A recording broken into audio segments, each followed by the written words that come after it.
doit mettre sur pied une créer dans un état de droit et une justice indépendante.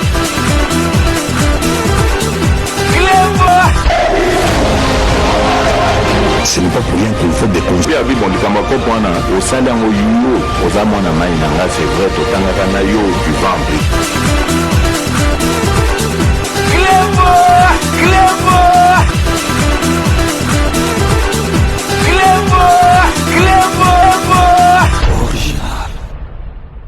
Salut et bienvenue sur Clébois Original. Merci de votre fidélité. 5 minutes avec César Ngadi. Tout le monde est d'accord et il en restera ainsi pendant très longtemps. 5 minutes à l'élo.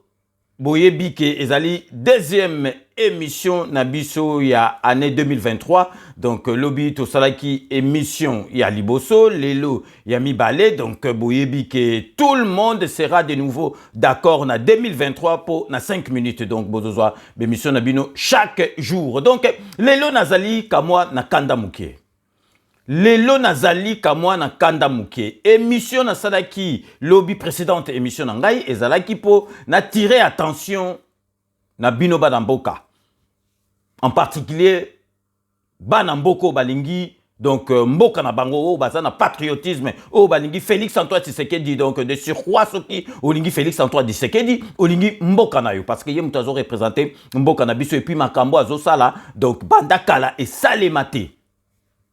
Mes chers amis, chers téléspectateurs, chers internautes, lorsqu'on parle de choses sérieuses, il faut tous à la sérieux. Totika liseki. Totika liseki.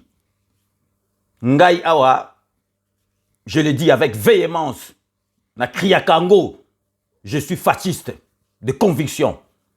Donc ngai kutu na kokonika kutu ba jete o fachi beton na biso ba risque azozwa ba effort azosala ba sacrifice azosala pour mboka na biso ezonge sika ezalaki même et dépasser sika o tozalaki nango kala na kolinga teke mboka na biso ezonga susu na maboko ya bandoki ya bantior ya ba sorodiongo. Restons sérieux. Bandeko nanga, restons sérieux. Bokasi ndenga nazali awawa donc vraiment ngai na kolinga fachi beton président na biso a échoué na mandane ou ezoya donc azwa élection te donc nakoki obulela ngo kutu te mais boyeba ke il faut totimbela balisanga nyonso tu abanchoro ezo salama ya basoro diongo ezo salama po tozala surpris te. Balobaka ke soki omoni ndoki belela kozela te ke mungongo ekimayo po ozwa possibilité ko belela te. Ba faire ya Congo eza spirituel. Bo mata bo kita batumso oh président de la République ko sambela président de la République abandi ko sambela sikote. Heureusement que azali mutu moka ndimela kansambe parce que sinon te mbala mususu ba masolo mais toza côté mususu bozo na makambo ezo leka na Congo makambo mususu ezo ko longwa kaka parce que na makambo spirituel le président yebi nzambe na yewana vraiment oyo ya fachi beton avait ya kasirier donc nazali ko comprendre te Congolais kaka kidiba, Congolais kaka, donc masolo moko, oyo ezanga tina, Congolais kaka kidiba, kaka ba masolo belé, na zali kotanga na ba commentaire mususu na émission na salaki, donc na éveiller conscience na bino, na makambo yoke, il faut to timbela, na lobaki tozala, na excès ya confiance te. Mutu moko alingi fachi beton a raté l'élection, a muta zate waningaka mboka. Et puis na ba statistique na makambo surtout Félix Antoine Tshisekedi azo sala azo mérité à 100% deuxième mandat na ye parce que ba makambo susu a loni ezali tibange loni na ne bimite et ko bimena deuxième mandat. Bota la ba réserve en bon ndenge comme biso bota la gratuité ya enseignement de base kalaté gratuit ya ba soins médicaux et salemana noté ko tozalaki na possibilité ya ko sala ngo banda kalame ba sala yango te. bato mosusu nazotanga bacommentaire donc ezo chagriné nga donc ça me donne de la peine nazotanga bacommentaire mosusu basangana na bango donc bango nyonso tout bazali baétranger par rapport à quoi?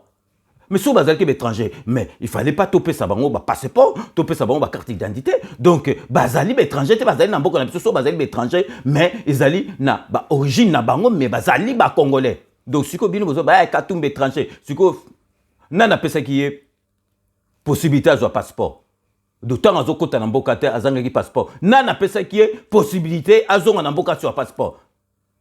Ben c'est pas donc président Félix Antoine Tshisekedi. Donc président Félix Antoine Tshisekedi azoba pour na bino donc apesi étranger passeport. Botika ba makambu wana ba baliverne. Koloba biloko pas du verbiage. Donc totika biloko wana toza la concentrer. Donc bato yo bazali na kati ya masolo oyo bazali ngosa la présidentielle bango tu baza ba congolais. So bazali ba congolais te mbele basali présidentielle te. Ngai eloko ezosala ngai mawa na bato tu bazolingo tia libala banchoro donc ngai ezopesa nga mawa mpo na docteur Mukwege. Donc lelo penza nako lobila susu docteur Mukwege ezosala nga mawa moko akosakana te parce que docteur Mukwege bazali kokosa ye boyebi ke bato bazali na sima oyo bazopousser docteur Mukwege ezali donc bamindele communauté internationale docteur Mukwege bazali kokosa ye docteur Mukwege nazali korépéter lisusu tango kokota masolo mpo ozolingo kota politique yebaka kuna tous les coups sont permis. Et vous avez que on honnête dokoto le moko ba respectaka honnête aux na bloc opératoire politique et ça bloc opératoire te donc ba koko yelo ba masolo moko boye okokokate parce que au côté na kati ya libulu ya politique. Obi ba te belé ba bebisa masolo na ba likolo politique. Docteur Mukwege, ressaisis-toi. Tozali ko banga yote me ngana zoka mawa parce que au comme prix Nobel, obima prix Nobel ozali président de la République. Oye pas négocier cause de la présidente de la République donc bazo pousser na makambu moko c'est une pente trop glissante. Bazo poussa yo na makambu moko boyo donc bazo tiela yo tala mundela zali mutute. Na ko fait découvrir bino na kati émission donc vraiment avant to que na kati ya masolo na biso boyebi ke donc mois janvier mobimba ezala rapport na ba vœu lelo tozotie la bino donc veut il y a président il y a UDPS Île-de-France monsieur Chimba Oyo Azali ko pesa ba vœu na ye en tant que président il y a UDPS Île-de-France monsieur Simba Boyoka donc Oya Lobeli pour na banapuka donc restez connectés sur Clébois Original on revient tout de suite ndeko nangai ba congolais nyonso pai bozali za wabino président et représentant Chimba il y a UDPS Fédération en France. À Mokolo Lelo, le 1er janvier 2023, tombé bino nyonso Mbula Elamu et surtout la zo exaucé bino ba congolais nyonso pa ibozali. Basi mibali ba maman bo se ranger bino nyonso derrière souci à mokonzi mboka. Oyo azosenga ke année oyo tokoti ezala d'abord année ya mapamboli mpona mboka ezala année électorale ke baélection wana emema biso na maponomi oyo ezali kose projeter, kose profiler na suka ya mbula. Et dans l'entretemps seni oyo ezali indépendante apesi biso déjà nzela na yango tozosenga na mwana mboka nyonso bipai ozali okende kosangole pour participer na baélection c'est-à-dire remplir l'obligation civique na yo na ba oyo ya fédération ya France na sengi bino bobanda komilengele bozala attentif parce que bientôt là le mois prochain et bozala enrôlement à onakati ya France et biso aussi totelemi tozali kotelema mpona korapele bino ke ezali lisolo te ezali ya solo soki ozala besoin vraiment ke okende kovote et que au vote utile c'est-à-dire au vote président Fachi président de la République pour continuer na misala oyo nzambe apesi ye mpona kosuka kosikola la République démocratique du Congo il est temps alors nyonso wana autour ya bolingo autour de la prise de conscience parce que mon akiné tout ça la marche quand il y a une conscience collective tant que il nous est allé je crois que derrière le résultat est allé En tout cas, na combo la Fédération Mobimba, na tombeli bino, ane malamu, mbula malamu, et makamunyo surtout, ya malamu. Botika la malamu, bipai bozali, et compliment na mabota na bino nyoso. Wabino, serviteur na bino, président Chimba. Merci. Bino moko boito landa wana ezalaki président ya UDPS Île-de-France, monsieur Chimba. Oyo a pesi ba ve na ye na bato nyo surtout balingi mboka. Donc merci monsieur Chimba to sengpe na bato mususu ba homme politique bato yo donc balingi pe ba pesa ba ve na bango ba hésiter te tozali na mois ya janvier mobimba botindeli ngai ba ve na ko legisango na 5 minutes avec Césanga. Donc revenons na sujet na biso ya lelo oyo tozali ko loba na banda qui déjà donc na kanda pour na expliquer bino parce que batu mususu bazali ko comprendre te batu mususu bazali ko comprendre te bomona makambo yela biso awa tozali ki diba donc kanamba ye azui pouvoir bozo moneka neti o ko ta sa eloko te abetela biso 18 ans bavandi ça donc beko to ndimate to vanda na kanamba ti 18 ans. Donc il dit bah wana nga na lingi zonga te parce que ngai nazali awa na lingi président de la République na biso Fachi Beton azwa deuxième mandat na a gagné pe ako gagner yango. Mais na lingi te ba contre état moko boto zala ki dit bah il faut surtout moni donc lisanga ba nchor moko lisanga ba sorodiongo moko ya bandoki bazo sala il faut to timbela ngoto lukelango stratégie to lia bango to bare bango. To lobi awa mindele bazali bato ko sakana te. To lobby awa donc ezali lisekite boyebi makambo oyo nazongela ngosusu makambo oyo ya embargo ya ba arme na yebisaka bino mundele asalaka makambo na ye yango na bozomona bato nyonso tu bazosala balikita wana mukwege bana bazopuse mindele ti embargo ya ba arme certes ezali pression diplomatique ya président Fachi o bamsu bandoro loba pamba donc momona tina ba tortue ninja bandimi ezali donc pression ya président Fachi donc ndenga kumbeleki makambu mais minele tango basali yango donc pour na ko équilibrer boyebi que Union européenne il peut que 20 millions de dollars pour na armée rwandaise au moment où armée rwandaise ezo attaqué biso tozalaki na droite ya kosomba ba arme batali Union européenne et reversé parce que le bike soki totiki boza grand reversé muto akosa dossier wana na conseil de sécurité ezali président France Macron azali na Union européenne président ya France muto akotisi yango soki bomonaki bango tout 15 bandimaki bokanisa te ke ezalaki kaka bandimaki yango ka ndenge wana. Parce que président France mutakoti a kosi na idolo. Bon banda kala pourquoi bando longola ngote. Na tu na bino pourquoi bando longola ngote. Ba pesi biso parce que pe kuna ba pesi ki 20 millions ba bate reverser et puis tant ba pesi on avec ba condition. Pourquoi ba pesi on bandi tout suite. Mbala moko teka na 2022 ngoto bando somba ba arme bonabo. Ba tikeli biso ba biku tout condition toko bana solo na 2024. Pourquoi 2024?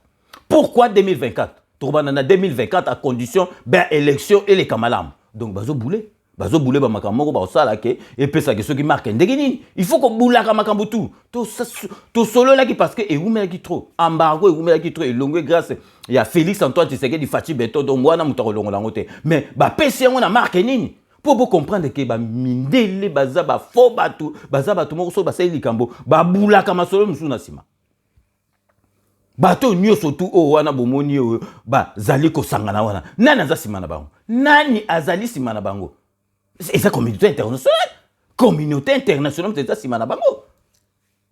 Boyeba, donc c'est vraiment, donc, passe na motema, pour na ko le bango, mais photo le bango, ils allaient vérité. Ba pays na biso Afrique, politique nango, banani ba van saraba masolo. Et ça, ba mindele. Ceux qui présentent comment il y a ba contre-état morobo, comment il y a ba boule morobo, bozo se rappeler na Kadhafi, donc, boula zaleki nango pour Afrique, tongo koma donc net États-Unis, il y a Afrique, tout ça la mbongo na biso, tout ça la makambo na biso, boula zaleki nango, mais Kadhafi baraye, lobi au dictateur.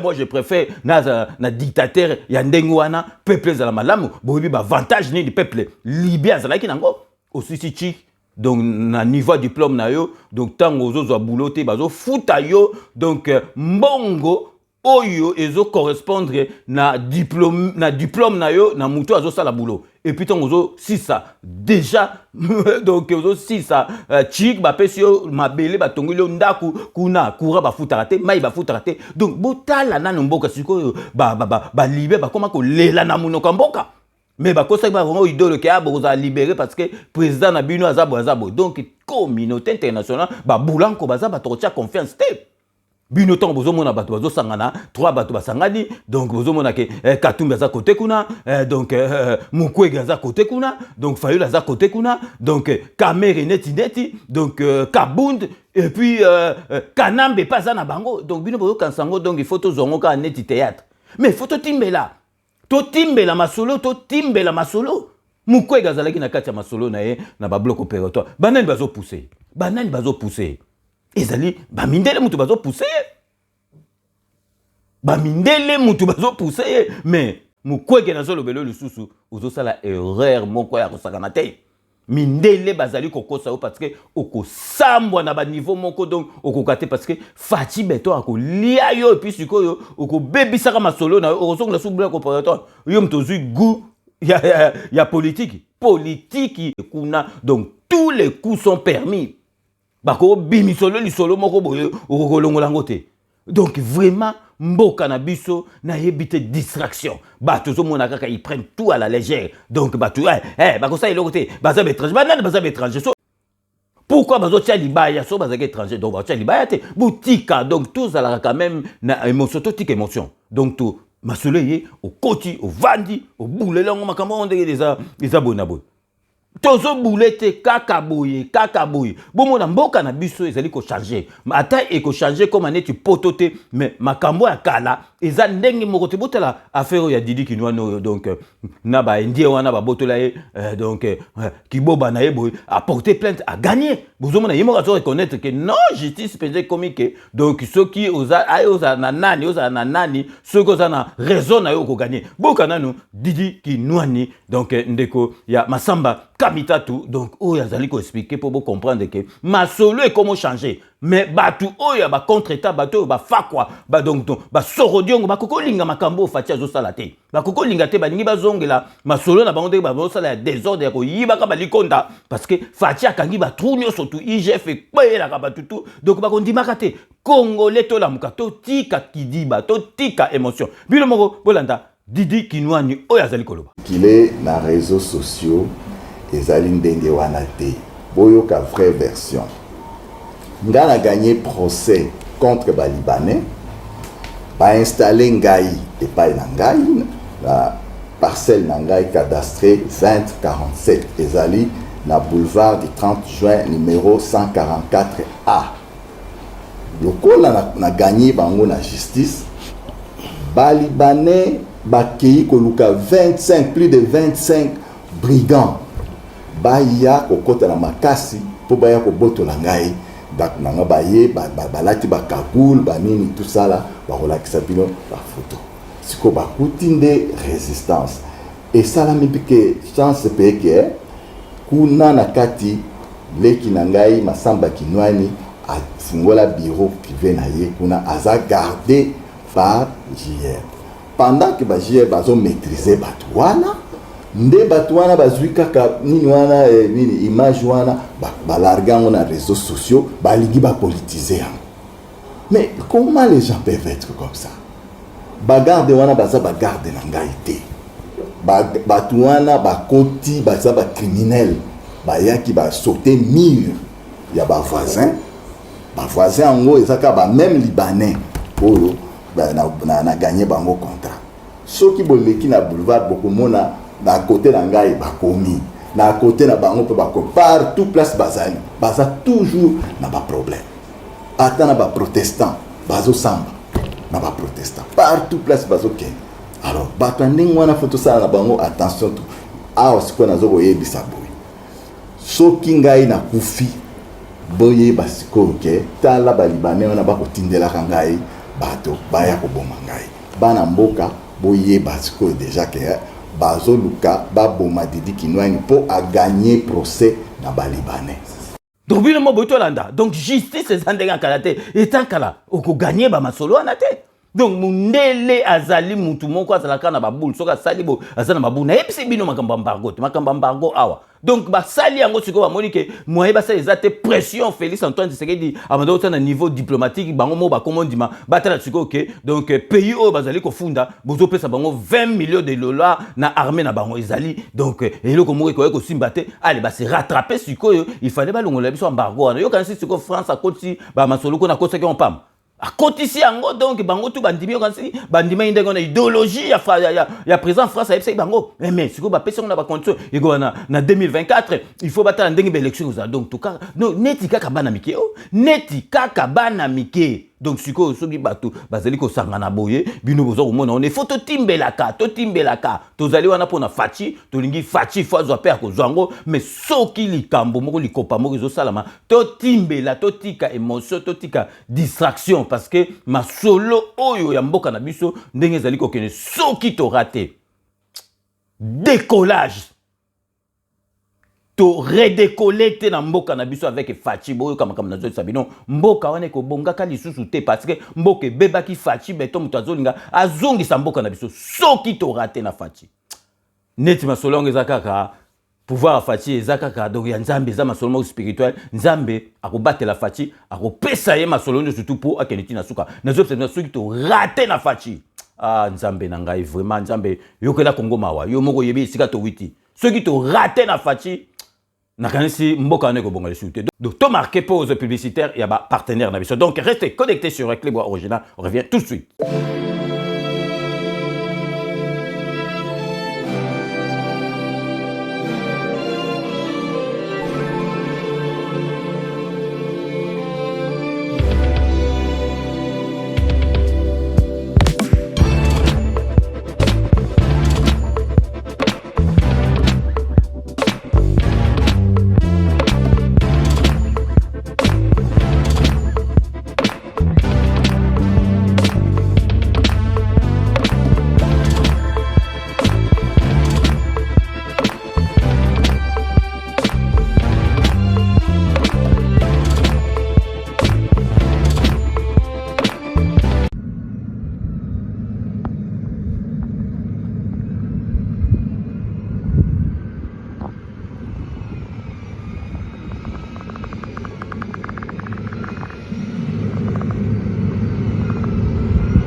Codiasimo vous propose un crédit immobilier.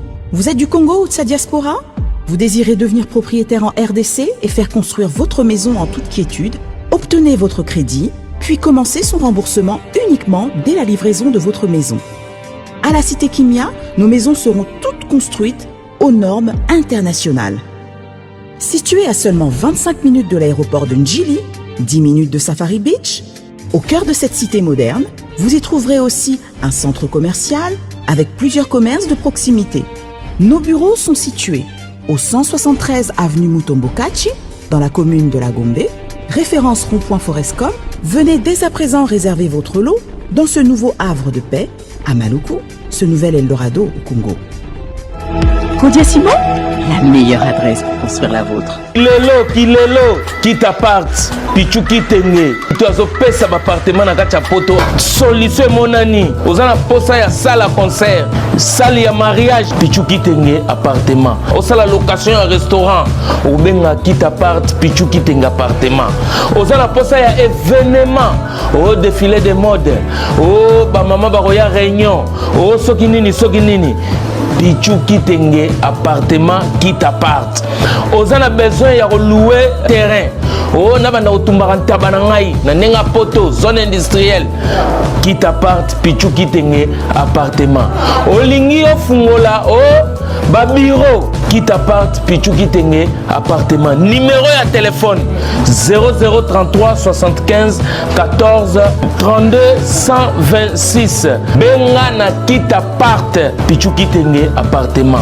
Olingi ko sala achat et lupangu na poto ozana Kisasa ozana Ngola Pichu Kitenge ba Kitenge ba ebele me wana qui t'apparte. Check.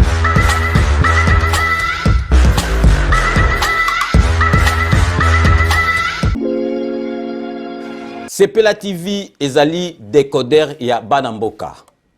Sepela TV différence nango ezali na ba décodeur mususu o tozalaka nango na kati ya ndaku. Sepela TV botala ngo ezaka mukie.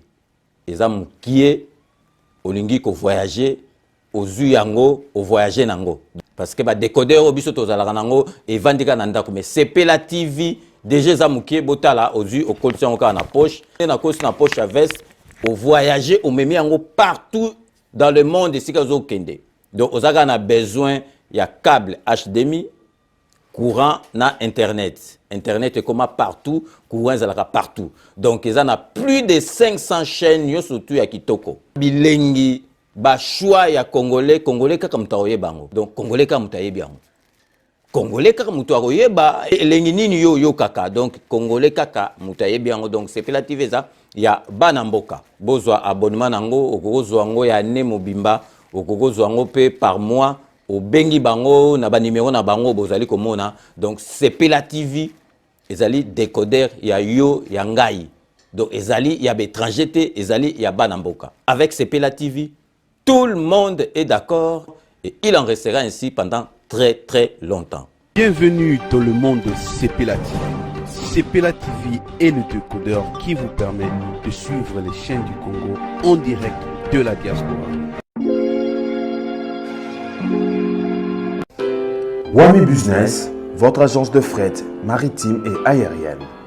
Vend des produits importés, lait de beauté, vin rouge, blanc, rosé, sel, sucre, désodorisant, eau de javel, savon de Marseille, casseroles et divers articles. À Kinshasa, nous sommes sur l'avenue Maringa 83, direction Assosa dans la commune de Kassavu. Pour plus de contacts, appelez-nous au plus 243 85 018 22 17 0033 75 80 96 032. Wami Business, toujours la qualité. Sur Paris, nous sommes au 5 boulevard Ornano 75 018. Wami Business avec Mama Mireille Wankaki, toujours la qualité. Chez Elbito Coiffure, toujours, ça marche comme ça là, avec la expédition là. Toujours.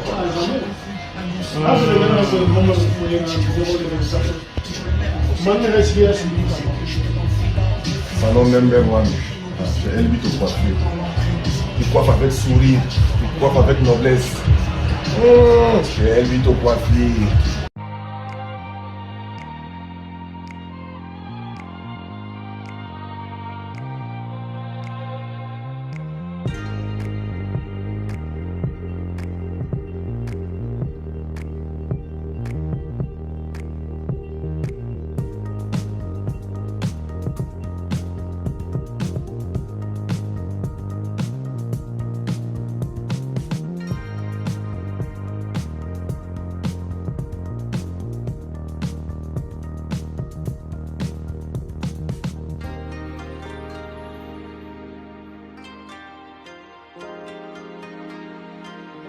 De retour sur le plateau, merci et bienvenue pour ceux qui viennent de nous rejoindre après ces bandes annonces relatives à nos partenaires. Donc merci Nabango Boyebi ba partenaire Nabiso Oyo Kaka Oyo Bazalaka Nabiso. Donc Kodia Simo, Sepela TV, Mireille Wankake na Sepela TV, salon de coiffure, El Binto coiffure. Donc, ezali vraiment ba partenaire nabiso, bazali nabiso, donc ba bandi nabiso, ane oyo, ce qui peut ba misusu, bako bagisama, bozala le bienvenu. Donc, vraiment, to zongeli, si je nabiso, boyebi, bato bazubiso, to zol bela lelo, donc bandokyo, ba sangla surtout lelo, to vandel penza, Docteur Mukwege, parce que Docteur Mukwege, yebaka ke, bazali ko kosa yo na mindele.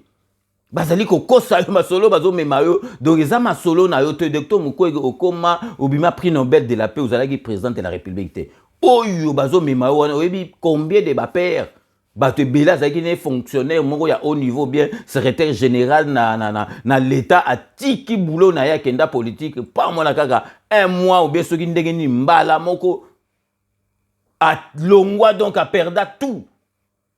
Donc Mukwege ngai na batutu wana ngande nazo kele o mawa tozali ko banga yo te mais nazo éviter au sambwa parce que oko sambwa na haut niveau.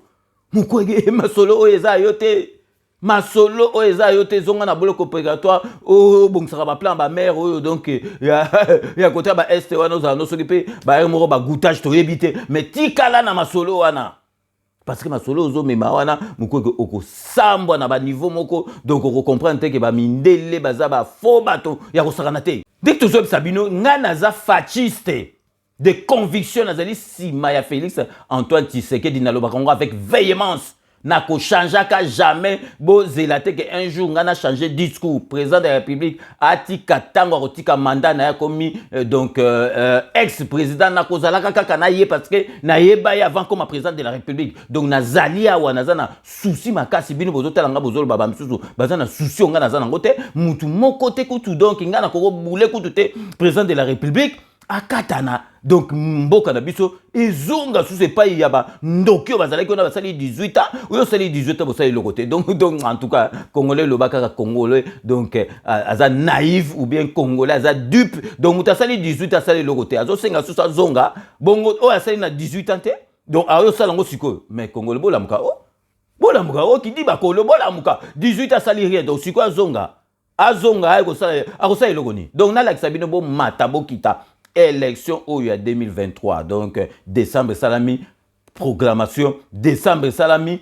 donc bako bimisa président de la République na janvier 2024 bo linga bo mata bo kita ekozala boy bino moko botala na zongi sili bino ba image yebake ekozala rebelote donc restez connectés sur Éclaireur Original on revient tout de suite. Ceci dit, je m'en vais vous présenter les résultats provisoires de l'élection présidentielle tenue en date du 30 décembre 2018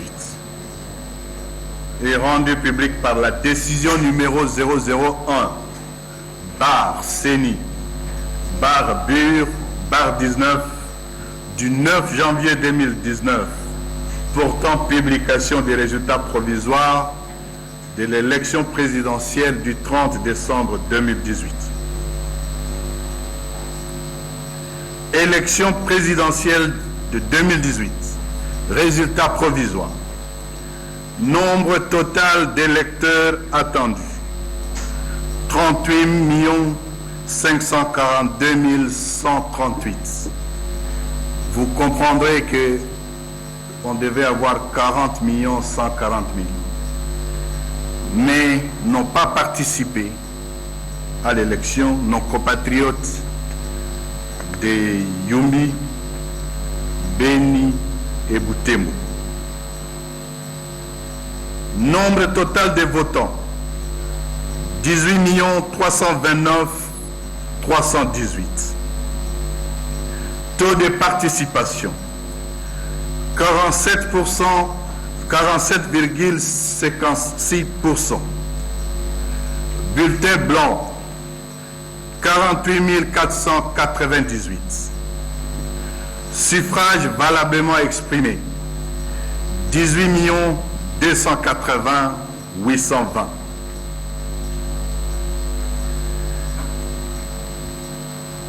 Mabaya Gizi Amin Jean Philbert 26 907 voix obtenues.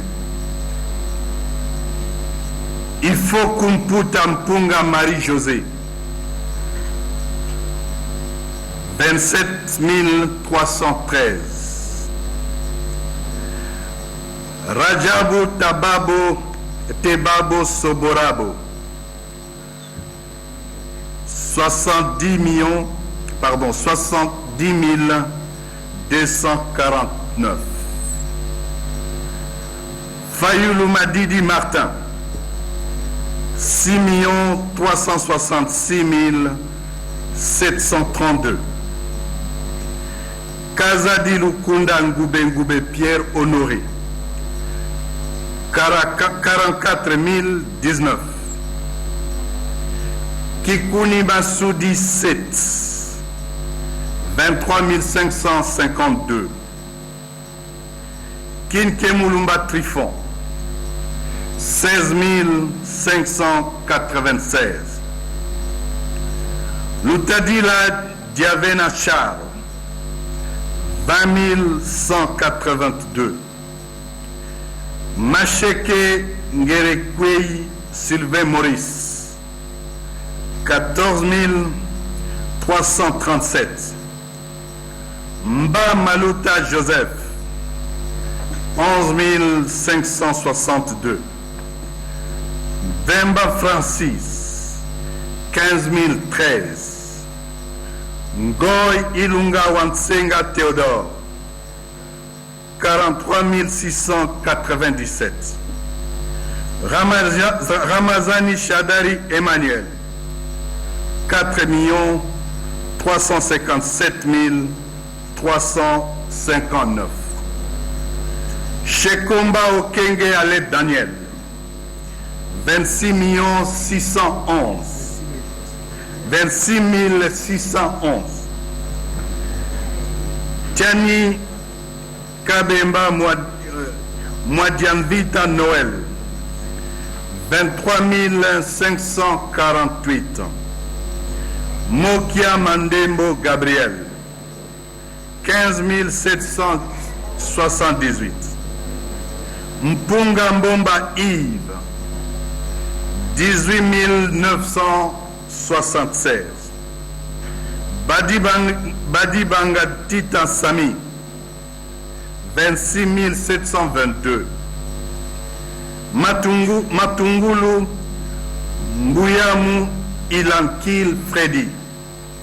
33 273. Tshisekedi Chilombo Félix. 7 53 013. Kamere Loakanyingini Nkini Vital.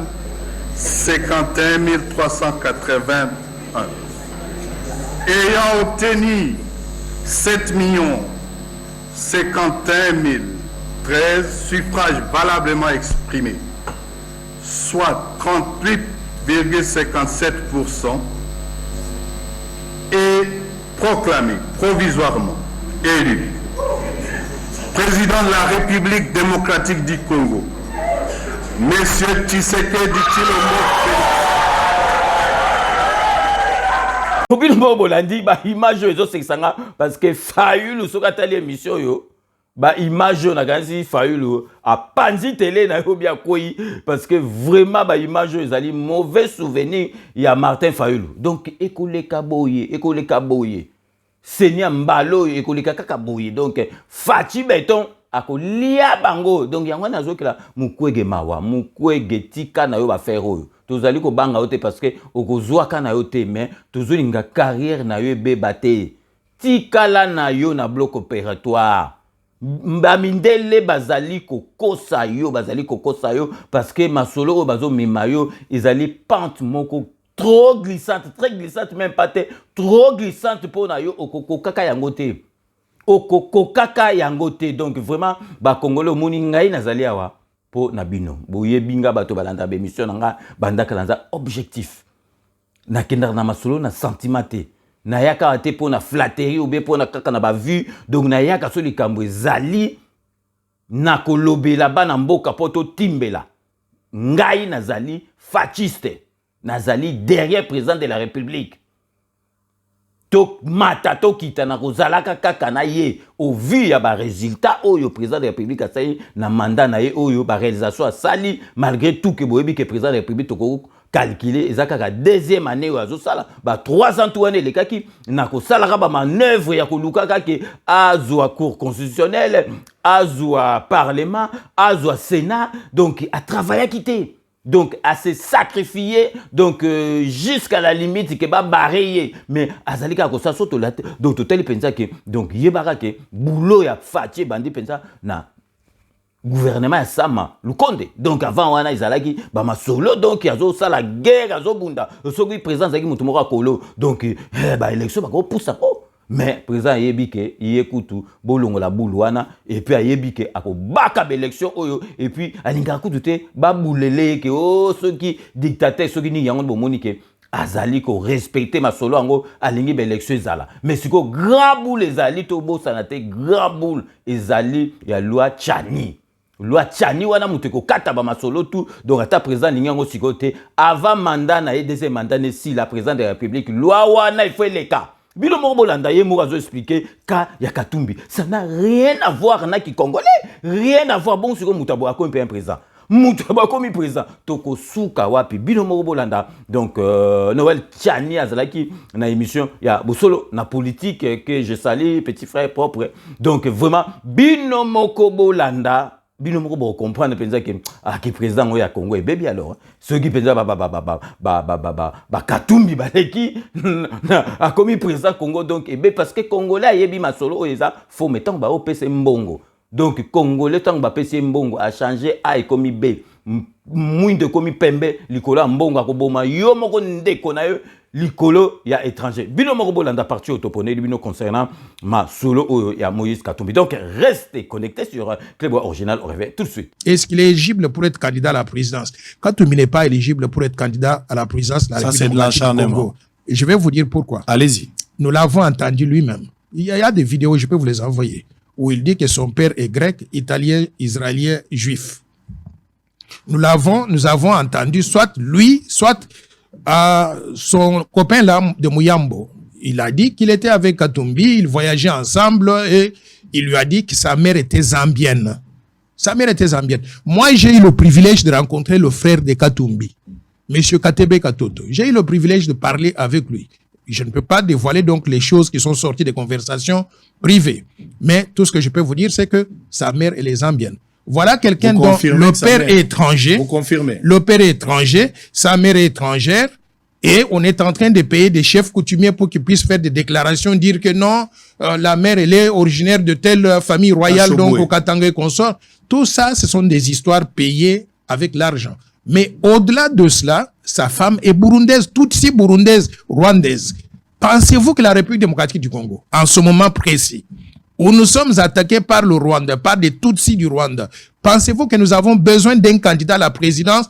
Rien que le fait même d'être candidat, ça nous humilie. C'est une insulte à la population congolaise. Donc la candidature moi, je voudrais demander, de Katumbi, c'est une insulte. C'est une humiliation. C'est une humiliation pour les Congolais. C'est un étranger. Et lorsque vous voyez comment il parle, mais vous savez, nous sommes au XXIe siècle.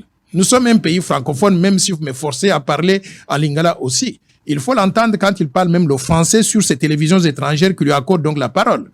Il peut à peine s'exprimer. Le Congo est mieux que ça. Nous avons des intellectuels beaucoup plus qualifiés que ça. Nous avons des gens d'un très niveau intellectuel aujourd'hui pour pouvoir chercher à gérer la République démocratique du Congo. Moi, je voudrais dire une chose. Si cette candidature-là continue et que la loi que nous proposons n'est pas adoptée en 2023, je demanderai aux institutions de la République de faire leur travail. La Cour constitutionnelle aura validé toutes les candidatures. Et j'espère qu'à ce niveau-là, au cas où cette candidature continue, qu'elle sera rejetée en ce moment-là. Ça, c'est un. Deux, je considère aussi que, en ce qui concerne, je pense que j'ai perdu un peu donc le fil des idées. Je considère aussi que si simplement on n'arrive pas à adopter la loi en 2020, en mars 2023, si je me présente aux élections présidentielles, je voudrais demander au peuple congolais que ce soit un référendum. Si vous êtes congolais de père et de mère et vous voulez que la souveraineté du pays reste dans nos mains à nous et qu'elle ne puisse pas nous échapper. Je vais demander au peuple congolais de transformer cette élection présidentielle de 2023 à un véritable référendum. Si vous êtes pour la loi, votez pour Noël Tchani, président de la République démocratique du Congo. Et si vous n'êtes pas pour la loi, en ce moment-là, vous pouvez aller voter pour n'importe qui. Et vous allez voir, la majorité des Congolais sont des Congolais de père et de mère. Et ils vont voter massivement pour ce candidat en face de vous. Est-ce que ce n'est pas que vous avez peur de Katumbi et que vous évitez d'avoir un débat contradictoire avec Katumbi? Je voudrais, parce que vous mentionnez cela, je voudrais que vous puissiez l'inviter dans un débat contradictoire préélectoral entre lui et moi. En tant que candidat, là, vous serez d'accord qu'il soit candidat? Non. Je ne dis pas qu'il est candidat, mais qu'il vienne en tant que citoyen congolais parce qu'il dit qu'il est congolais. Non. Qu'il vienne dans un débat, qu'il présente sa vision, que je présente ma vision. Vous demandez, vous sollicitez un débat. Je sollicite ce débat-là, comme ça tous les Congolais. Comme ça tous les Congolais. Il est par exemple contre la proposition de loi que j'ai fait. Je voudrais lui expliquer pourquoi cette loi-là est importante. Vous voulez lui expliquer Je voudrais lui expliquer en face, mais devant tout le peuple congolais. Qu'il présente aussi ses moyens de défense, qu'il donne donc des justifications. Parce qu'ils tendent à pouvoir dire, oh non, il a été gouverneur de Katanga, des gouverneurs nommés, on peut nommer n'importe qui. Et on l'avait nommé dans ce cadre-là. Mais cela ne témoigne pas de ses compétences pour arriver à gérer donc la République au profit de tous. J'ai beaucoup de personnes qui vivent au Katanga. Et ils vivent dans une misère noire, au même titre que tous les autres ressortissants d'autres provinces donc de la RDC. On ne sent pas les effets de la gestion du Katanga sous ce gouverneur-là. Et il n'a rien à apporter au sommet de l'État. Bien au contraire, il y a beaucoup d'antivaleurs qu'il représente, que nous pensons, on ne doit pas donc les promouvoir au sommet de l'État dans un pays qui voudrait se développer. Vous avez suivi donc des vidéos publiées par exemple sur la RTNC, publiées par Ngoyi Mulunda, qui parlent donc de la prédation des ressources naturelles. Vous avez suivi des vidéos de son ami là Jean-Claude Mouyambo. Il a même publié des lettres allant de 1 à 10, je crois. Suivez donc toutes ces choses-là. Vous avez suivi des allégations sur la mort de Kabasele et comment on avait confisqué les biens de Kabasele. Mais à la fin de la journée, est-ce que les Congolais ont besoin d'un leadership national donc de cette qualité-là? J'estime que nous serions des naïfs si on arrivait à le laisser. Rien que accepter sa candidature, ce serait une insulte à la mémoire des Congolais et à la mémoire de tous ceux qui sont morts à cause de ces aventures que lui-même a dirigé. Donc rien à voir. Au Monique, bazo corrompre, chef coutumier. Donc rien à voir. Donc papa, masolo, maman, masolo, momi, masolo. Donc Moutouana, Ania comme à présent, Yambo Kanabiso. Mais non, mais tout tika, nous quand même. Tout lingana Mbo Kanabiso. Tout lingana Mbo Kanabiso. Mais si vous avez une identité, bon, si vous avez une mais surtout, lundi, Nandinga Masolo, rien à voir, Yangwana, loi Tchani, il faut compte à Masolo, Yango Moutou Ezo, si les sabato abouye, donc, jamais, ya postuler, ou bien, kende, na Masolo, moko, poste, moko, régalien, poste, moko, oyez, à la réserver, na Congolais de souche, de pères et de mères, donc, loi wana, de toujours, il faut les cas. Il faut les cas président de la République. Donc, président de la République, tu as dit que boule na ondenge zala lingite bala tala komo chaba tu bakal okozwa tango leka. Donc avant mandat no ici la président de la République leki salwa wana. De toute façon, c'est la raison pour laquelle donc biso tout au chiba mabaya na ba députation tant ka président kozwaka masolo juja biso peto kota donc président to pese mbala moko majorité na kati ya parlement. Ba loi wana tango zo to provoquer ngo bouye ileki. Ba loi eli konda donc ya kanamba azwaka ko lekisa on ko longolango donc yangwana biso donc to kotina ba masolo yo donc pour présentant azoya le temps perdre des athées à kota mbala moko président mbala moko azali na majorité bandi boulot ekozali susu te na mandat oya bebisi ba 3 ans pona koluka majorité ekozala lisusu ndenge wana te to komi na suka ya émission na biso ya lelo il fallait vraiment to vandela to pesa conseil lisusu na Docteur Mukwege, ezali mbala liboso te émission na ngai, ezali deuxième fois, ezali te ke tozali ko banga ye. Tozoko kebisa ye kaka parce que masolo akoti eza yete. Okoma donc bima prix Nobel de la paix ce qu'il fallait ce qui est prix Nobel il y a scientifique ou bien ce qui y a ba chirurgien ba pesa wana donc comment présenter ozalaki na masolo na ba mindeli bazali ko kosa yo. Bazali ko kosa yo parce que oko sambwa donc puis Nobel ko beba na ndenge moko donc ba ko bosa na kayo parce que mutu oyo penza akotia libaya loba congolais akomaka mutu ebeba akomaka mutu ebeba parce que na makambo fatia zo sala donc aza na droit deuxième mandat mais congolais nde boyebi kaka congolais azali zoba congolais na fingi ba congolais te ponga mona za congolais mais toza on dirait ba loka biso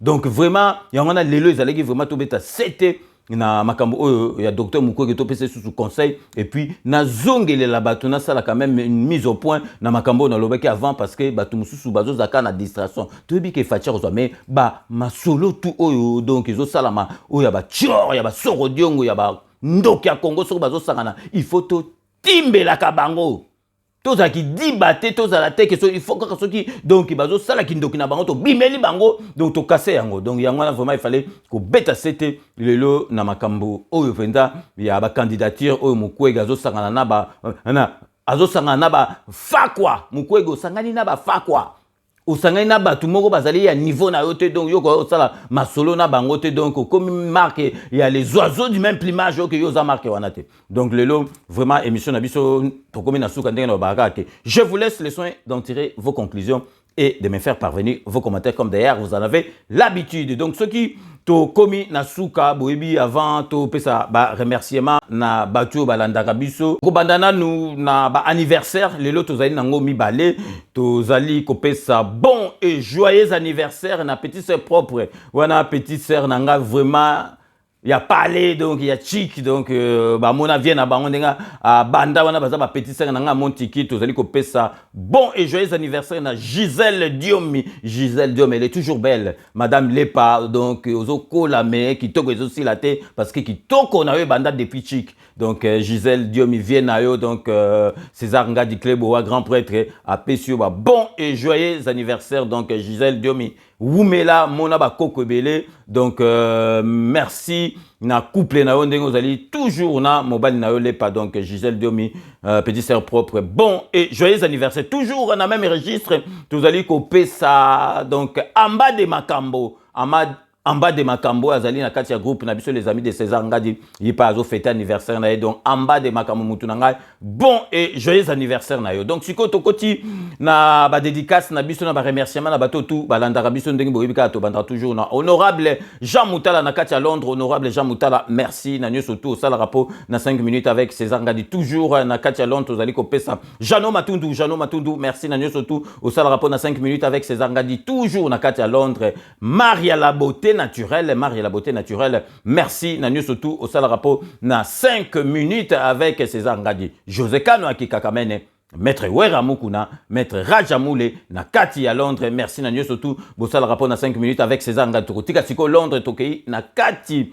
Il y a Spain, Sika, Beloti Mavungu, vrai chéri, Beloti Mavungu, tout le monde est d'accord, Beloti Mavungu, vrai chéri, Nandega Mukete, merci, na Nyo surtout, au sale rapport, na 5 minutes avec César Ngadi Siko Tokei, na Kati à Canada, pour na repérer sa bonne aventure, Trésor au Tchoudi, Bonaventure, Trésor au Tchoudi, merci Nanyo surtout, au sale rapport na 5 minutes avec César Ngadi Tokei, Sigo Nakata Belgique, pour nous repérer ça, Angèle Ngalo, la petite sœur Angèle Ngaloula, merci Nanyo surtout, au sale rapport na 5 minutes avec César Ngadi Tokei, toujours Nakati, il y a Belgique, pour nous repérer ça, petite sœur propre, Poutou de Yalola, merci Nanyo surtout au sale rapport na 5 minutes avec César Ngadi Tokei sikoyo et sika ya ba administrateur na biso ya groupe na biso ya WhatsApp to kopesa mbote na Shai Mukenge Shai wa Balenge la mon voisin Shai Mukenge Shai merci Nanyo surtout au sale rapport na 5 minutes avec César Ngadi Babi Kisinga merci na ba partage Nanyo surtout au sale rapport na groupe na 5 minutes avec César Ngadi Jérémy Mukona merci Nanyo surtout au sale rapport na 5 minutes avec César Ngadi Shikito Mushashino merci Nanyo surtout au sale rapport na 5 minutes avec César Ngadi Tozongi awa na kati ya Paris pour nous ça Rouf Mbutanganga le micro d'or donc Mouto ba reconnaissance d'utilité publique donc Rouf Mbutanganga micro d'or merci vraiment nanyo surtout au sale rapport na émission ba information tout au Pesaranga donc vraiment aux ali Moutou oyo olingaka mboka na Tokei na Lille cette fois toujours na kata France pour nous repérer ça Didier Izuba merci na ba message na donc olingi vraiment mboko talango d'une façon spirituelle les appels makamba solo donc Didier Izuba na Lille merci nanyo surtout au sale rapport na 5 minutes avec avec César Ngadi. Angèle Diasuka, étoile, Nakatia Suisse.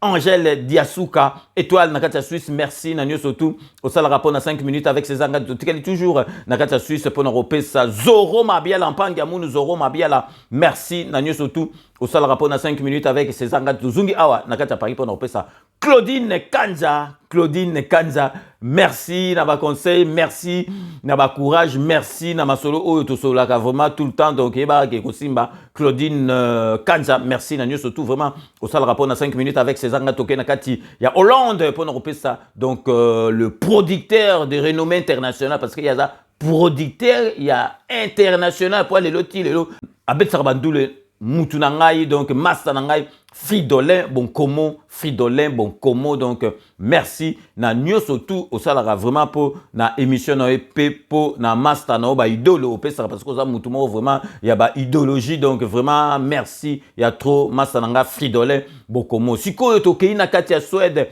pour na repesa mbote na fidèle de fidèle il y a banda nanga depuis de gokao.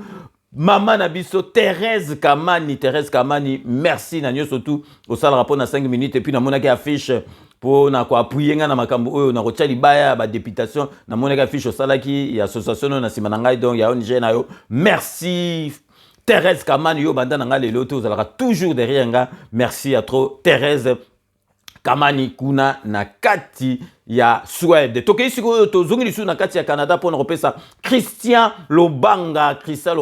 Donc merci à trop Christian Lobanga. Nanu surtout ça le rapport d'émission na 5 minutes avec César Ngatozungi na kata France na Île-de-France pour nous repérer Papi Mangwala. Merci Nanu surtout ça le rapport na 5 minutes avec César Ngadi. Toke isu na kati États-Unis pour nous repérer petit frère il y a quartier ya José Kano qui kagamene to repérer mbote na Pascal Mosengo na mwasi na ye mama na biso Janine, merci Nanyo surtout. Bossa le rapport dans 5 minutes avec César Ngadi. Tozungi awa na kati Paris pour nous repérer ça. Fifi Filofaria, l'homme à la Mercedes très très propre. Fifi Filofaria, merci Nanyo surtout. Bossa le rapport dans 5 minutes avec César Ngadi. To tikali toujours awa na Île-de-France pour nous repérer ça. Jean-Marie Chibangu, merci Nanyo surtout. Bossa le rapport dans 5 minutes avec César Ngadi. Tozungi sous en kati Suède pour nous repérer ça.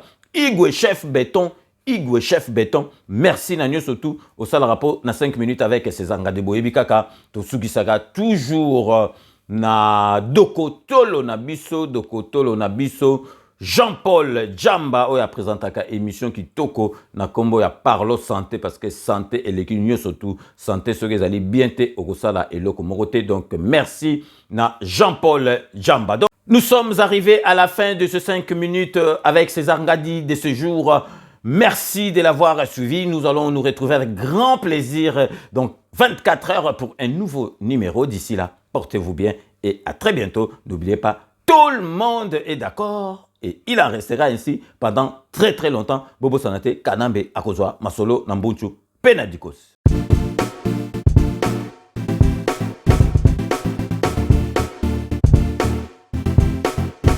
On doit mettre sur pied et mettre dans un état de droit et une justice indépendante.